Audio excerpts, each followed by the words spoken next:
கெட்டால் வரையோட்டிற்கு சமம் என்பார்கள். வாழ்ந்தவன் வளர வேண்டும், தாழ்ந்தவன் உயர வேண்டும். யாசகரை நேசிப்போம், வாசகராய் யோசிப்போம். இறந்த பிறகு உடுத்தும் வெள்ளை ஆடையில் பாக்கெட் இல்லை. இறந்த பிறகு உடுத்தும் வெள்ளை ஆடையில் பாக்கெட் இல்லை. கவனம் வையுங்கள். என்ன கொண்டு வந்தோம், என்ன கொண்டு செல்வோம் இழப்பதற்கு? நன்றி. நன்றி கவிஞரே. பிச்சை எடுத்தாவது படி என்றீர்கள். ஒன்று தெரியுமா உங்களுக்கு? பிச்சை எடுத்தாவது என் தமிழ்நாட்டு குழந்தைகளை படிக்க வைப்பேன் என்ற பெருந்தலைவர் காமராஜரின் பிறந்த நாள் இன்று. மறந்து விடாதீர்கள். அவரை நினைவுபடுத்திய ஷெரீப் அவர்களுக்கு மனமார்ந்த நன்றி. அடுத்து வருகிறார் கவிஞர் டெய்சி ராணி. பள்ளி பருவத்திலேயே கவிதைக்கு தேசிய விருது பெற்ற இளம் கவி. எழுத்தும் கவிதையும் இளமை காலத்திலிருந்தே இயல்பானது இவருக்கு. ஜோமன் ஃபவுண்டேஷன் மூலம் புற்றுநோயாளிகளுக்கும் விபத்தில் ஊனமுற்றவர்களுக்கும் கோடிக்கணக்கில் உதவிட்ட மனிதநேய மாண்பாளர். இவரின் தலைப்போ பொய் வழக்காடி பிறர் பொருளை அபகரித்தல். வாருங்கள் டெய்சி.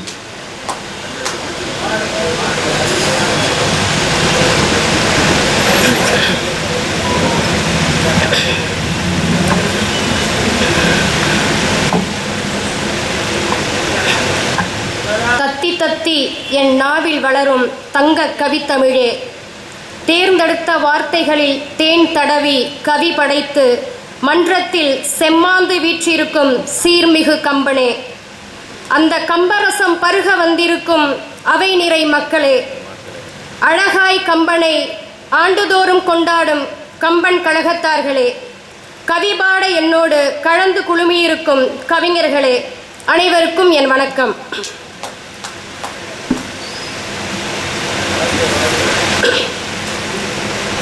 அரங்கத் தலைமைக்கு பிணி தீர்க்கும் துறை இவர் பணி. கவிதை அரங்கிற்கு இவர் தலைமை அணி. இவர் தீட்டிய குயிலின் நிறம் கல்லூரி பிள்ளைகளுக்கு போதிக்கும் அறம். இதிகாச மகனும் தந்தையுமாய் ஓர் உருவாய் அரங்கில் கவிஞர் ரமா ராமநாதன் தலைமைக்கு என் வணக்கம். இத்தனை குற்றத்திற்கும் தண்டனை உண்டென பரதன் எடுத்து இயம்பியது கவிதையின் தலைப்பு. பொய் வழக்காடி பிறர் பொருளை அபகரித்தல். அரசு குறைக்காதது போல் நாங்களும் குறைக்க மாட்டோம் வரிகளை என வழக்காடி தொடர்கிறேன். அங்கொன்றும் இங்கொன்றும் என நடந்தது இன்று அங்கிங்கெனாதபடி நடக்கிறது. நீதிமன்றங்களின் நிறைந்திருக்கும் கோப்புகள் பொய் வழக்குகளால் பூசப்பட்ட பொம்மைகளே. அடித்து பேசி பிடுங்கிய அம்மையப்பன் மாங்கனியிலிருந்து அப்போலா இட்லி வரை வழக்கு சாதுரியமானது. துள்ளி வந்த பொய்மான் தான் மிச்ச ராமாயணத்தின் நகர்த்து கருவி. கண்ணகியின் பெருமூச்சால் பொங்கி ஒரு நகரமும் பார்வையின் வெப்பத்தால் பற்றி ஒரு நகரமும் மாய்ந்து போனது பொய் வழக்கால் தானே. கண்ணகியின் பெருமூச்சால் பொங்கி ஒரு நகரமும் பார்வையின் வெப்பத்தால் பற்றி ஒரு நகரமும் மாய்ந்து போனது பொய் வழக்கால் தானே.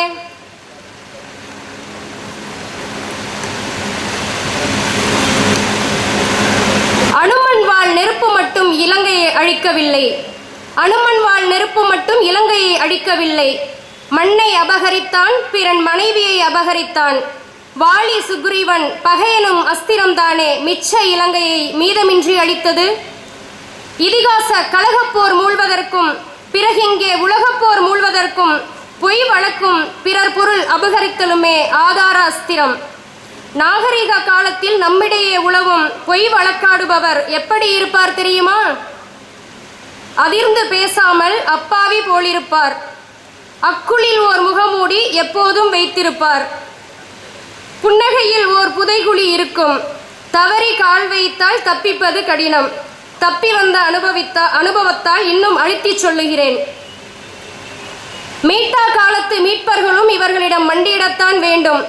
மீட்டா காலத்து மீட்பர்களும் இவர்களிடம் மண்டியிடத்தான் வேண்டும். இவர்களை வருத்தி என்ன பயன்? எழும்ப தயாராக இருக்கும் 7 சக்கரங்களும் இன்னும் உள்ள 3 சக்கரமும் எழுப்ப முயலாதவன் இந்த குற்றத்தின் காரணம். எழும்ப தயாராக இருக்கும் 7 சக்கரங்களும் இன்னும் உள்ள 3 சக்கரங்களும் எழுப்ப முயலாதவன் இந்த குற்றத்தின் காரணம். சக்கரம் நாகரிகத்தின் அடையாளம். இந்த சக்கரம் தனி மனித அடையாளம். வாய்ப்பிற்கு நன்றி. நல்ல கருத்தோடு நயமான கவிதை சொன்ன கவிஞர் டெய்சி ராணி அவர்களுக்கு மனமார்ந்த நன்றி. அடுத்து வருகிறார் கவிஞர் சாமி கிரீஷ். முத்தான 3 கவிதை நூல் தந்தவர். இதழ்களில் இடைவிடாது கவிதை எழுதும் ஆற்றல் மிகு கவிஞர். இவரின் கவிதைகள் நறுக்காய் சுருக்காய் இருக்கும். அமைப்புகளில் செயல்படும் செயல் வீரர். படைப்புகளில் வெளிப்படும் பண்பான கவிஞர். தலைப்பு: கொல்வதற்காக பிற உயிர்களை வளர்த்தல். அனைவருக்கும் அன்பு வணக்கம். கொல்வதற்காக உயிரொன்றை வளர்ப்பது. பரதன் கூறும் பாவங்களில் கொஞ்சம் கவித்துவமான பாவம் கொல்வதற்காக உயிரொன்றை வளர்ப்பது. இது பாவம் தீர்க்க செய்யும் இன்னொரு பாவம். இது பாவம் தீர்க்க செய்யும் இன்னொரு பாவம். ஒரு அப்பாவி தன்னை ஒரு பாவி என பாவிக்கும் படலம் இது. பரதன் கூறும் பாவங்கள் 600. இதற்கெல்லாம் முனிவர் விட்ட சாபமே ஆணி வேறு. பரதன் கூறும் பாவங்கள் 600. இதற்கெல்லாம் முனிவர் விட்ட சாபமே ஆணி வேறு. நாயகனை விட நல்லவன் நவிலும் பாவங்கள். காரணம் நம்பியவர்கள் காட்டிய கோவங்கள். வேதங்கள் கூறும் வேள்வித்தீயின் மீது மூட்டப்பட்ட கேள்வித்தீ இது. கொல்வதற்காக உயிரொன்றை வளர்ப்பது வேதங்கள் கூறும் வேள்வித்தீயின் மீது மூட்டப்பட்ட கேள்வித்தீ இது. கொல்வதற்காக உயிரொன்றை வளர்ப்பது வேறொன்றும் இல்லை, அது ஆணவ கொலையை கொஞ்சம் கலையாக சொல்வது. கொல்வதற்காக உயிரொன்றை வளர்ப்பது வேறொன்றும் இல்லை, அது ஆணவ கொலையை கொஞ்சம் கலையாக சொல்வது. இது கோழிகளை தோழிகளாய் பார்ப்பது. இது கோழிகளை தோழிகளாய் பார்ப்பது. சேவல் மீது காதல் பூப்பது. ஆடு மாடுகளை அடிமாடுகளாய் பாராதிருப்பது. இங்கு மீன்களுக்கு விலை பேசுவதும் வலை வீசுவதும் கடல்லையே இல்லாத கதை. இங்கு மீன்களுக்கு வலை வீசுவதும் விலை பேசுவதும் கடல்லையே இல்லாத கதை. ஒரு பாவமும் அறியாதவன் 50 பாவங்களை பட்டியலிடும் காட்சி. அதுவே பரதனின் மனசாட்சி. கொல்வதற்காக பிற உயிர்களை வளர்ப்பது உயிர் இரக்கத்தின் மீது இரக்கப்படும் ஆணி. அது ஜீவகாருண்யத்தை ஆரண்யத்திற்கு அனுப்பி வைப்பது. கொல்வதற்காக பிற உயிர்களை வளர்ப்பது உயிர் இரக்கத்தின் மீது இரக்கப்படும் ஆணி. அது ஜீவகாருண்யத்தை ஆரண்யத்திற்கு அனுப்பி வைப்பது. அது ஒரு வகையான பிராய்லர் மனநிலை. அது என்கவுண்டர்களில் கொல்வதற்காக குண்டலர்களை வளர்ப்பது. அது என்கவுண்டர்களில் கொல்வதற்காக குண்டர்களை வளர்ப்பது. கொல்வதற்காக உயிரொன்றை வளர்ப்பது பழியை பகவான் மீது போட்டுவிடும் பம்மாத்து. கொல்வதற்காக உயிரொன்றை வளர்ப்பது பழியை பகவான் மீது போட்டுவிடும் பம்மாத்து. அது சமணத்தை சங்கடப்படுத்துவது. அது சமணத்தை சங்கடப்படுத்துவது. புத்தனை எத்தனம் செய்வது. வள்ளலாரை எல்லல் சொல்வது. இந்த பாவம் கைகேயி கேட்ட வரங்களால் வந்த சாபம். இந்த பாவம் கைகேயி கேட்ட வரங்களால் வந்த சாபம். பாவங்களுக்கு பழகிவிட்டு நரகங்களில் நலம் விசாரித்திருக்கும் நமக்கும் ஒரு பாடம். பாவங்களுக்கு பழகிவிட்டு நரகங்களில் நலம் விசாரித்திருக்கும் நமக்கும் ஒரு பாடம். கருமம் முடிப்பதில் தருமம் ஏதென துடிப்பவர்களின் இதயங்களில் பரதன் இறக்கும் இடி சொற்கள் இவை. கருமம் முடிப்பதில் தருமம் ஏதென துடிப்பவர்களின் இதயங்களில் பரதன் இறக்கும் இடி சொற்கள் இவை. சூசகமாய் சொன்னால் மற்றுமொரு மனுமுறை கண்ட வாசகம். சூசகமாய் சொன்னால் மற்றுமொரு மனுமுறை கண்ட வாசகம். அது மகன் செய்த தவறுக்காக மனுநீதி சோழனின் சுய உரை. இது தாய் செய்த தவறுக்காய் தனையனின் சூளுரை. அது மகன் செய்த தவறுக்காக மனுநீதி சோழனின் சுய உரை. இது தாய் செய்த தவறுக்காய் தனையனின் சூளுரை. அது மாட்டுக்காக, இது நாட்டுக்காக. கோழிகளுக்கு ஊட்ட வேண்டாம் குருணை, காட்ட வேண்டும் கருணை. கோழிகளுக்கு ஊட்ட வேண்டாம் குருணை, காட்ட வேண்டும் கருணை. பார்த்தீர்களா பரதனின் அரணை. கோயிலில் கொன்றாலும் ஆயுளில் அறிவால் வைப்பது பாவம் என்கிறான் பரதன். கோயிலில் கொன்றாலும் ஆயுளில் அறிவால் வைப்பது பாவம் என்கிறான் பரதன். கொல்வதற்காய் உயிரொன்றை வளர்ப்பதும் பாவமே, கறி விருந்துகளில் சுத்த சைவங்களின் நிலைமையும் பாவமே. கொல்வதற்காய் உயிரொன்றை வளர்ப்பதும் பாவமே, கறி விருந்துகளில் சுத்த சைவங்களின் நிலைமையும் பாவமே. பசிக்காக கிளை ஒடிப்பதல்ல பாவம், பசிக்காக கிளை ஒடிப்பதல்ல பாவம், ருசிக்காக தலையெடுப்பதே பாவம். திராணி பெற பிராணி தின்பது குறுநி பாவம் என்கிறான் பரதன். திராணி பெற பிராணி தின்பது குறுநி பாவம் என்கிறான் பரதன். பாவங்களுக்கு கம்பளம் விரிக்கப்படும் காலம் இது, பாவங்களுக்கு கம்பளம் விரிக்கப்படும் காலம் இது. பாவத்தின் சம்பளம் குறித்து சபதம் இடுகிறது பரதனின் பரந்த மனம். அசுவமேத யாகத்திற்கு விசுவாசமாய் இல்லாமல் விமர்சிக்கும் வித்தியாசமான அரசன் பரதன். அசுவமேத யாகத்திற்கு விசுவாசமாய் இல்லாமல் விமர்சிக்கும் வித்தியாசமான அரசன் பரதன். அடுத்தவர்களின் உணவு உரிமையில் தலையிடுவதல்ல இது, அடுத்தவர்களின் உணவு உரிமையில் தலையிடுவதல்ல இது. அடுத்தவைகளுக்கும் உயிர் வாழ உரிமை உண்டென உயில் எழுதுவது இது. இலக்கிய கழகங்களின் திலகமாய் திகழும் கம்பன் கழகத்திற்கு நன்றியும் அன்பும். கவித்துவம் கண்ட சாமி கிரீஸ் அவர்களுக்கு மனமார்ந்த நன்றி. அடுத்து வருகிறார் கவிஞர் கவிபாலா.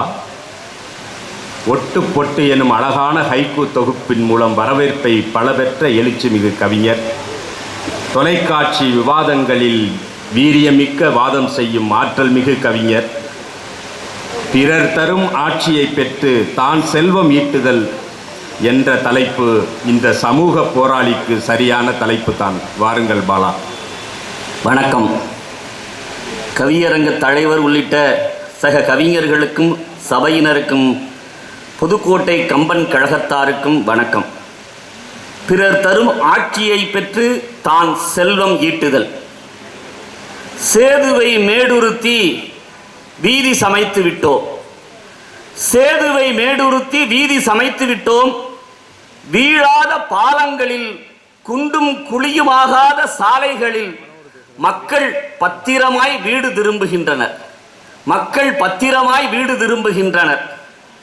அடுப்பூதும் பெண்களை அணு உலையின் ஆராய்ச்சியாளர்கள் ஆக்கிவிட்டோம். எந்த கருவறையுள்ளும் பாலியல் வக்கிரத்திற்கு ஆளாகாமல் ஆஷிஃபா பத்திரமாய் வீடு திரும்புகிறாள். சாதி மத பூசல்கள் மறந்து போனோம். மாட்டுக்கறி உண்போரையும் மரக்கறி உண்போரையும் ஒன்றெனவே கண்டோம். உலக பணக்காரர்கள் வரிசையில் குந்தாணி என்ன கும்பாணி என்ன, உலக பணக்காரர்கள் வரிசையில் குந்தாணி என்ன கும்பாணி என்ன, குப்பனும் சுப்பனும் கூட. முத்தன் வீட்டு திருமண நிகழ்வில் முந்தானால் குத்தாட்டம் போட வந்திருந்தார் ஹாலிவுட் நடிகர். கலந்து கொண்டவர்களுக்கு ரசீதை குறிப்பாய் உணர்த்தி 2 கோடி ரூபாய் கடிகாரம் பரிசாக வழங்கினாராம் முத்தன். எதிர் இருப்பவர்களின் ஒளி வாங்கியை துண்டிப்பதில்லை, எதிர் இருப்பவர்களின் ஒளி வாங்கியை துண்டிப்பதில்லை, எதிர் இருப்பவர்களின் கருத்தை நிராகரிப்பதில்லை. முண்டமாகாது சம்புகன் முன்னிற்கிறான், முண்டமாகாது சம்புகன் முன்னிற்கிறான். நந்தன் விரும்பியபடி கருவறை அர்ச்சகராய் இருக்கிறான். வீட்டு வாடகை கொடுக்க இப்பொழுதெல்லாம் பஞ்சமில்லை. எல்லோரும் அவதாரம் எடுங்கள், எல்லோரும் அவதாரம் எடுங்கள், எல்லோரும் அரிதாரம் களையுங்கள். மௌனமாக மனதிற்குள்ளாகவாவது முணுமுணுத்திருங்கள், மௌனமாக மனதிற்குள்ளாகவாவது முணுமுணுத்திருங்கள். ஜெய் ஜெய் ஜெய். நன்றி.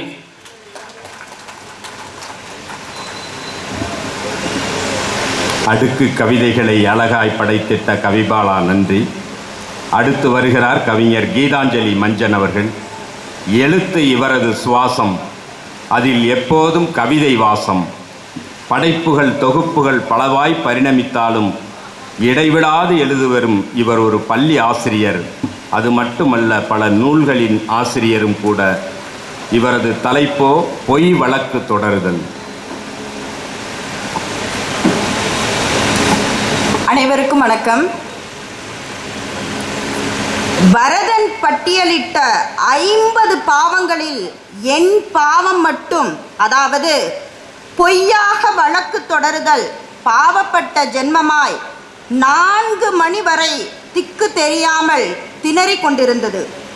எப்படி ஆரம்பிப்பது, எப்படி முடிப்பது, யார் மீது பொய் வழக்கு தொடர்வது என தெரியாமல் தலைப்பை பரிதாபமாய் பார்த்திருந்தேன்.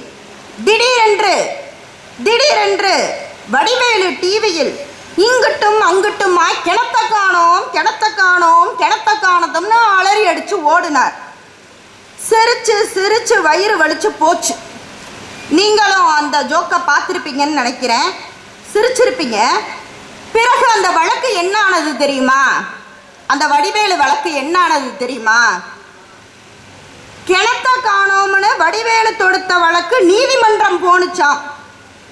காணாம போன கிணற தேட தனிப்படை அமைக்க சொன்னதாம் நீதிமன்றம். இல்லாத கிணத்தை இன்னமும் தேடுதாம் தனிப்படை. இன்னமும் யாரு கண்டா அடுத்த யுகத்தில் வடிவேலுவின் கிணறு கடலுக்கு அடியில் கண்டெடுக்கப்படலாம். புனித கிணறு என பெயர் சூட்டப்படலாம். அது ஃபிளாஷ் நியூஸில் வரலாம். எங்க முப்பாட்டனவன், இந்த வடிவேலு எங்க முப்பாட்டனவன், எங்க ஜாதிக்காரவன், எங்க அம்மாவின் ஒன்று வீட்டு சித்தப்பாவன். இந்த கோடாரியில தான் கிணறு தோண்டப்பட்டது. இந்த நல்ல நாளில தான் பூஜை போடப்பட்டது. இதோ அந்த பட்டா சிட்டா எனக்கே கிணறு சொந்தம் என ஒருத்தன் பேட்டி கொடுக்கலாம். யாரு கண்டா? இதோட நின்றுமா? இப்படி வெட்டாத கிணறுக்கு வெட்டுக்குத்து கலவரம் வெடிக்கலாம், உண்ணாவிரதம் நடக்கலாம், 1000 தலைகள் உருளலாம், பொய் கை கொட்டி சிரிக்கலாம். பாவத்தை வெட்டாத கிணறுக்கு இம்புட்டு பஞ்சாயத்தா, ஆள விடுங்கடா அப்ரசண்டிகளா என வடிவேலு சமாதியிலிருந்து தலை தெறிக்கவும் ஓடலாம். யாரு கண்டா? உங்களுக்கே தெரியும் சட்டத்தில் 1000 ஓட்டைகள் இருக்குதாம். 999 ஓட்டைகள் அடைக்கப்பட்டு விட்டாலும் எஞ்சிருக்கும் ஒரு ஓட்டையில பொய்யனும் ஈரை பேனாக்கி பேனை பெருமாளாக்கும் பாரதத்தில் பாவத்தை பத்தி பேச நான் யாரு? ஒருவேளை பொய்யான வழக்க, பொய்யான தீர்ப்ப படாரன உடைச்சு மாணிக்க பரலையும் முத்து பரலையும் சிதறடிச்சு கோபக்கணல்ல ஊற எரிச்ச கண்ணகியின் கசின் சிஸ்டரா இருப்பேனா? இருக்கலாம். ஏன் தலை தப்பிக்க பொய் வழக்கில் மற்றவன் தலைய வாய்தாவுக்குள்ள அடமான வைக்கும் சராசரி இந்திய பிரஜையா இருப்பேனா?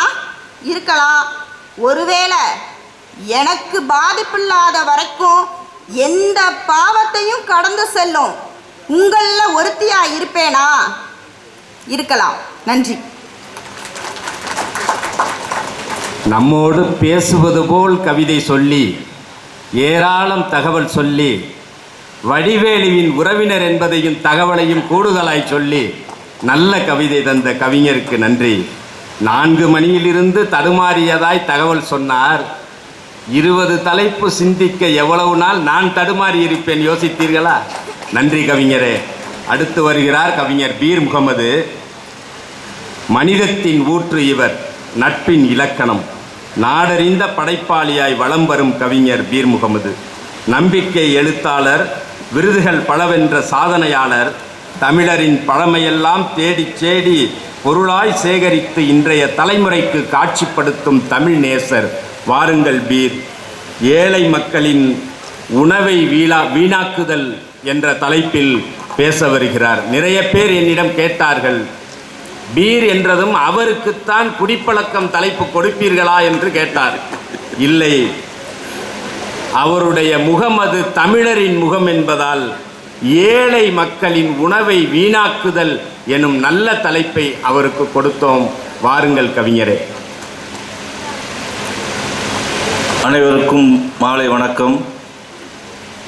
கண்டங்கள் கடந்தது காண்டங்கள் 6, காலங்கள் கடந்தது கம்பனின் பேரு. கண்டங்கள் கடந்தது காண்டங்கள் 6, காலங்கள் கடந்தது கம்பனின் பேரு. அண்டங்கள் அத்தனையும் அவன் சொல்லின் வேறு, அவன் அடியே வணங்குகிறேன் கவிதை சீர் அடிகளோடு. அண்டங்கள் அத்தனையும் அவன் சொல்லின் வேறு, அவன் அடியை வணங்குகிறேன் கவிதை சீர் அடிகளோடு. கவியரங்க தலைவர் ரமா ராமநாதன். உள்ளத்தில் எப்போதும் ராமன், உருவத்தில் இவர் இன்றைய பீமன். இந்த கவிக்குயிலின் நிறம் வெள்ளை, இந்து மகா சமுத்திரமும் இவர் அன்பிற்கு இணையில்லை. குடியை விரும்பாத ஆலங்குடிக்காரர் இவர், அன்போடு வணங்குகிறேன். பொன்மாலை பொழுதில் கவிதை சோலையில் சங்கமிக்கும் ஏனைய கவிஞர்களுக்கும் வணக்கம். ஐயா சம்பத்குமார் அவர்களுக்கு வளமான தமிழ்கோட்டை கம்பன், வாழுமறை புகழ்கோட்டை கட்டும் புதுக்கோட்டைக்காரர். வளமான தமிழ்கோட்டை கம்பன், வாழுமறை புகழ்கோட்டை கட்டும் புதுக்கோட்டைக்காரர். இவருக்கு வழங்க பிறந்த சடையப்ப வள்ளல் ராமச்சந்திரன் எனும் கர்ணன். இருவரையும் வணங்கி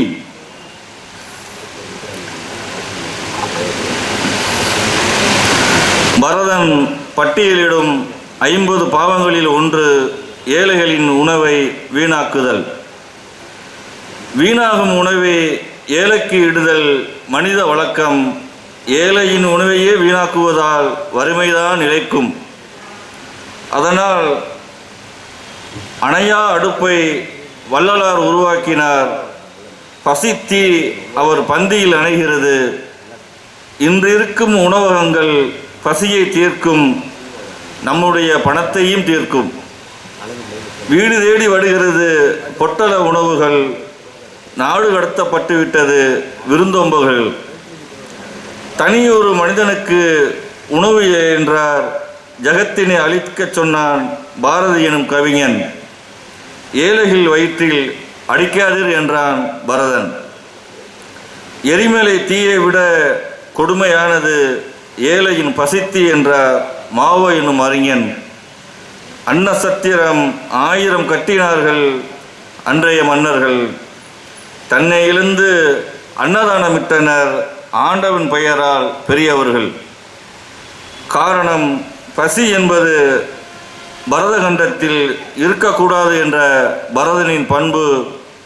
அதனால்தான் நம் நாடு பாரத நாடு, பழம்பெரும் நாடு. நன்றி. இந்த பீர் முகமது அவர்களுக்கு நன்றி. அடுத்து கவிதை தர கவிஞர் நேசன் மகதி.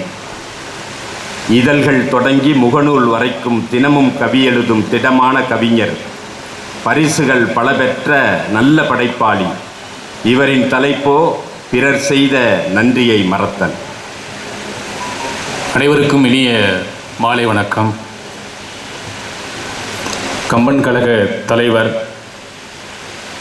புறவலரிடத்தில் நிதி உண்டு, புலவரிடத்தில் கவி மதி உண்டு. நிதி நிதியோடு சேர்ந்துதான் தன்னை பெருக்கிக் கொள்ளும். இங்கே மாறாக கவிகளோடு சேர்ந்து தமிழை வளமாக்குகிறது. கம்பன் கழகம் ராமனை போற்றி பாடுகிறது. அந்த கம்பன் கழகத்தையே போற்றி காக்கும் முத்துப்பட்டினம் ராமச்சந்திரரே நீ வாழ்க. கம்பன் கழக செயலர். மாறாத தேகம், மறையாத புன்னகை, நிறம் மாறாத ஆடை, அளவு மாறாத நடை. கம்பன் கழகத்திற்கு சகலரையும் சம்பந்தப்படுத்தும் சம்பத்குமாரரே நின் செயல் சிறக்கட்டும். தலைமை கவிஞர். சட்டைகளில் இருக்கும் பூக்களுக்கு வலிக்கும் என்று அடித்து துவைக்க மனமில்லாதவர். கூவத்தை விட அழுக்கான டிசம்பர் 6 கவிதையில் ஓடவிட்டு மனம் பெற்றவர்.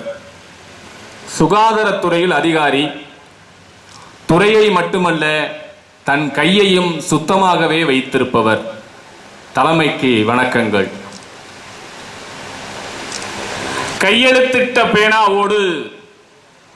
கையெழுத்திட்ட பேனாவோடு சமஸ்தானத்தையும் கஜானாவையும் அப்படியே அரசிடம் தந்துவிட்டு சென்ற புதுக்கோட்டை மன்னருக்கு மணி மண்டபம் கட்ட 2 ஏக்கர் இடம் கேட்டதற்கு 30 சென்ட் மட்டுமே கொடுத்த நன்றி மறந்தவர்கள் வாழும் ஊரில் மன்னர் கட்டிய நகர்மன்றத்தில் இன்று பரதன் சொன்ன நன்றி மறத்தல் பாவம் என்று கவி பாட வந்துள்ளேன். பரதன் பட்டியலிடும் பாவங்களில் மகா பாவம் பிறர் செய்த நன்றியை மறத்தல். பிறர் செய்த தீமையை அன்றே மறக்கச் சொன்னான் வள்ளுவன். நாம் மாற்றி புரிந்து கொண்டோம். நன்றியை அன்றே மறந்துவிட்டு தீமையை அடுத்த தலைமுறைக்கும் அனுப்பி வைக்கிறோம். மழை தந்த வானின் நன்றி மறந்து பூமி பந்தை ஓட்டையாக்கி வரலாறு காணாத வெயில் என்று அனத்திக் கொள்கிறோம். வனமளித்து குடிபுகுந்து காடு காத்த விலங்குகளின் நன்றி மறந்து குடியிருப்புக்குள் யானையும் சிறுத்தையும் புகுந்ததென செய்தி தந்தோம்.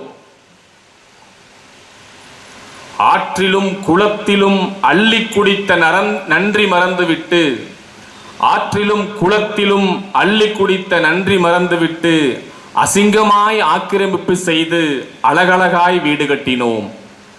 தன் வீடு தேடி வந்த மழைநீரை பழித்து வெள்ளம் சூழ்ந்ததென்று நிவாரணத்துக்கு அடித்துக் கொண்டோம். வெள்ளம் சூழ்ந்ததென்று நிவாரணத்துக்கு அடித்துக் கொண்டோம். முப்போகம் விளைந்து வளர்ந்து நின்ற வயல்வெளிகளின் நன்றி மறந்து முப்போகம் விளைந்து வளர்ந்து நின்ற வயல்வெளிகளின் நன்றி மறந்து தீப்பெட்டிகளாய் காற்றில் உயர்ந்து நிற்கும் கட்டிடத்தில் படுத்துக்கொண்டே அடுத்த வேளை சாப்பாட்டை சூமோட்டோவில் ஆர்டர் செய்கிறோம். அடுத்த வேளை சாப்பாட்டை சூமோட்டோவில் ஆர்டர் செய்கிறோம். 10 மாதம் வயிற்றில் சுமந்தவளை வீட்டில் சுமப்பது பாரம் என்று முதியோர் இல்லத்திற்கு கொடுத்துவிட்டு வருடந்தோறும் அன்னையர் தினத்திற்கு முகநூலின் அம்மாவின் புகழ் பாடி லைக்குகளை வாங்குகிறோம். காதுக்கு ருசியா வாக்குறுதிகளை அள்ளி வீசி காதுக்கு ருசியா வாக்குறுதிகளை அள்ளி வீசி எதிர்கட்சியாய் இருந்தபோது எல்லாவற்றையும் எதிர்த்துவிட்டு ஆளுங்கட்சியாய் ஆன பின்னே அதையேதான் நானும் செய்வேன் என்று வாக்களித்தவன் நன்றி மறந்து பட்டை நாமம் போட்டு விட்டோம். பிறர் கைப்பிடித்து கால் பிடித்து ஊர்ந்து வந்து நாற்காலி மீதேறி நாட்டாமை ஆன பின்னே பிறர் கைப்பிடித்து கால் பிடித்து ஊர்ந்து வந்து நாற்காலி மீதேறி நாட்டாமை ஆன பின்னே ஏறி வந்த ஏணியை எட்டி உதைத்து விட்டு கூவத்தூர் காட்சியெல்லாம் கூவத்திலே கரைத்து விட்டோம். கூவத்தூர் காட்சியெல்லாம் கூவத்திலே கரைத்து விட்டோம். இப்படித்தான் நன்றி மறந்து நாளும் நாளும் நடக்குது.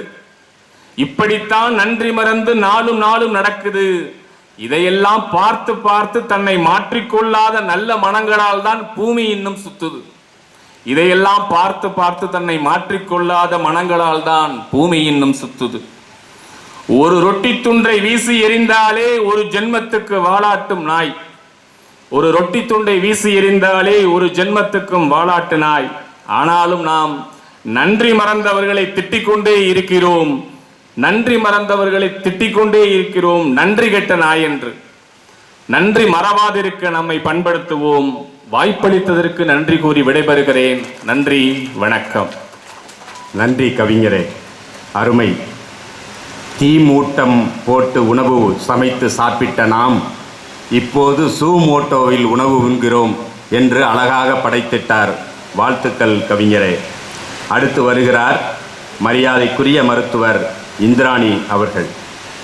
மனிதம் நிறை எளியவர், உடல்நிலையில் என்றைக்கும் அக்கறை கொண்டவர், மருத்துவக் கல்லூரியின் நிலைய மருத்துவர், நிறைய மருத்துவர்களின் தலைவர், மாணவர்களுக்கு மட்டுமல்ல, மருத்துவ மாணவர்களுக்கு மட்டுமல்ல, சமுதாயத்திற்கும் கற்றுத்தரும் சரியான கவிஞர் இவர்.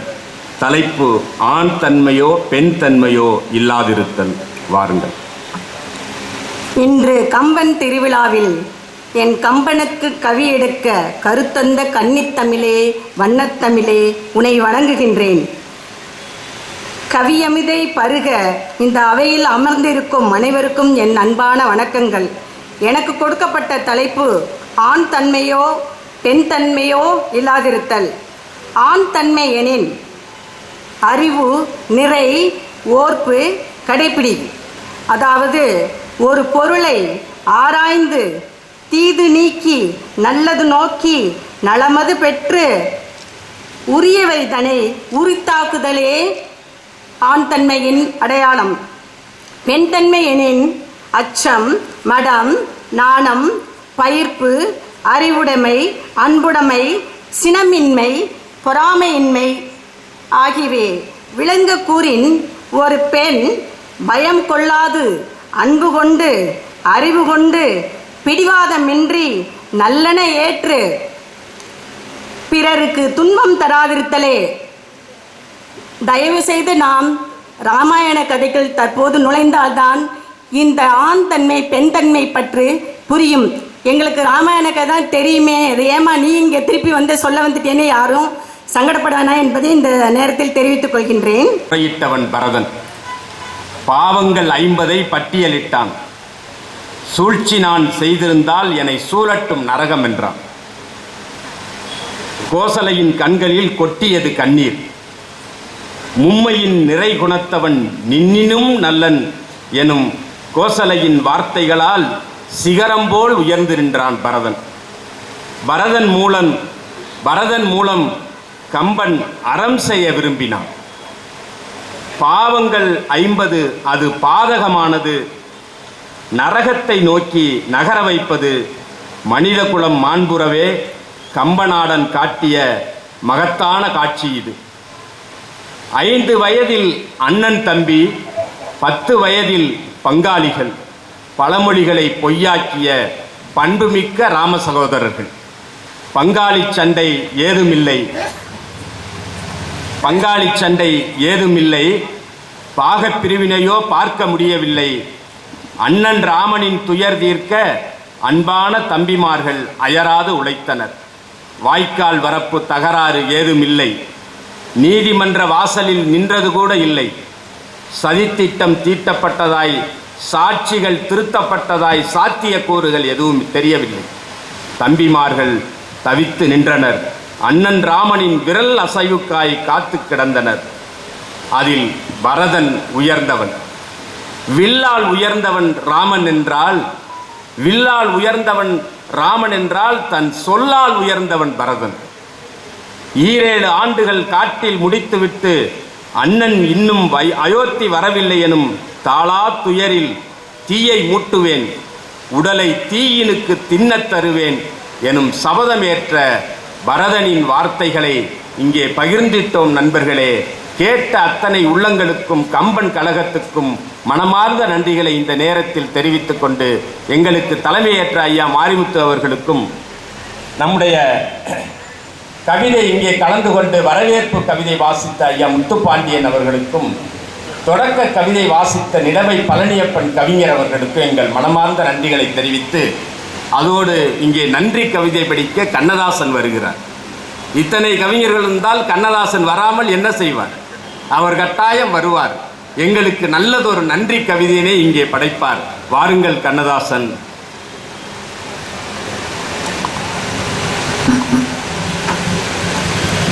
கம்பன் பெருவிழாவில் நன்றி சொல்ல நானும் காரையூரில் புறப்பட்டேன். கவிடானு கண்மாயில் குளித்து வந்தேன். பிரகதம்பாள் ஆலயத்தில் வழிபட்டு வருகையில் வானுயர்ந்த அரண்மனை, ஆட்சி தலைவர் அலுவலகம் சுற்றி வந்து வரும் வழியில் வண்ணமிகு நகராட்சி அலுவலகம், பெருமை மிகு பேருந்து நிலையம் தாண்டி வானுயர்ந்த நீதிமன்றம், புதுக்குளம் புலிவை கண்டு வானுயர்ந்த தேவாலயம் தாண்டி வரும்போது கம்பன் பெருவிழா விளம்பர தட்டி பார்த்து அண்ணாவிடம் கேட்டேன். கம்பன் பெருவிழா விளம்பர தட்டி பார்த்து அண்ணாவிடம் கேட்டேன். விரல் நீட்டி வழி சொன்னார். கீழராஜ வீதி, நகைகள் அலங்கரிக்கும் தெற்கு ராஜ வீதி, மேல ராஜ வீதி வந்து வடக்கு ராச வீதி திரும்பியதும் மனமகிழ்ச்சி. வரவேற்பு தட்டியில் சொற்பொழிவாளர் பெயர்கள் மட்டும் 333 பேர். வரவேற்பு தட்டியிலே சொற்பொழிவாளர் பெயர் மட்டும் 333 பேர். 100 ஆண்டு மேல்கண்ட நகர்மன்றம் வண்ண விளக்குகளால் சொலிக்கிறது. வானுயர்ந்த மரங்கள் மினுமினுக்க, மாநாட்டு பந்தல் பளபளக்க, அறிவு சான்றோரும் அழகு மங்கையரும் ஊடக நண்பர்களும் உரையாட வந்தவரும் நீதி அரசரும் நிதி தந்த வள்ளல்களும் கவியரங்க தலைவர் ரமா ராமநாதன் உள்ளிட்ட கவிஞர் பெருமக்களும் நிகழ்ச்சியின் நாயகன் கம்பனின் கொள்ளுப்பேரன் சம்பத்துக்குமாரும் நிறைந்த அவையில் நன்றி கவிதை பாட எனக்கும் ஒரு வாய்ப்பு. கம்பனின் கொள்ளுப்பேரன் சம்பத்துக்குமாரும் நிறைந்த அவையில் நன்றி கவிதை பாட எனக்கும் ஒரு வாய்ப்பு. புதுக்கோட்டை திருவள்ளுவர் மன்ற தலைவர் கண்ணதாசன் நன்றி சொல்ல வந்துள்ளேன். 10,000 பாடல் எழுதிய 10 மாற்று தங்கம் கம்பனுக்கு 10 நாள் திருவிழா. உலகில் எங்கும் நடக்காத பெருவிழா. கடல் அளவு ஆழத்தை விட கம்பனின் பாடல் அழகு அதிகம். இமயத்தின் உயரத்தை விட கம்பனின் இலக்கியத்தின் ஆளுமை உலகம் அதிகம். இமயத்தின் உயரத்தை விட கம்பன் இலக்கியத்தின் ஆளுமை உயரம் அதிகம். விண்ணில் பறக்கும் வானூர்தியின் வேகத்தை விட கம்பனின் கவிதையின் வேகம் அதிகம். விண்ணில் பறக்கும் வானூர்தியின் வேகத்தை விட கம்பனின் கவிதையின் வேகம் அதிகம். கம்மனை படித்த பாரதி பாடினார், யான் அறிந்த புலவரிலே கம்மனை போல் வள்ளுவனைப் போல் இளங்கோவை போல் உலகினில் எங்கும் காண என கம்பனை முதலில் கூறினார். அந்த கம்மனை 50ஆம் ஆண்டு பொன்விழாவில் அரண்மனை நகரில் அகன்று பறந்த 16 வீதிகளில் யானை மீது மேடையிட்டு பூ மாலை போட்டு அலங்கரித்து தமிழ் வாத்தியங்கள் இசைக்க வைத்து இனிய கீதம் பாடினாமும் ஊர்வலமாய் கொண்டு வந்து உள்ளம் மகிழ்ந்து வணங்கிடுவோம். இவ்வுலகில் உயர்ந்திடுவோம். நன்றி, வணக்கம்.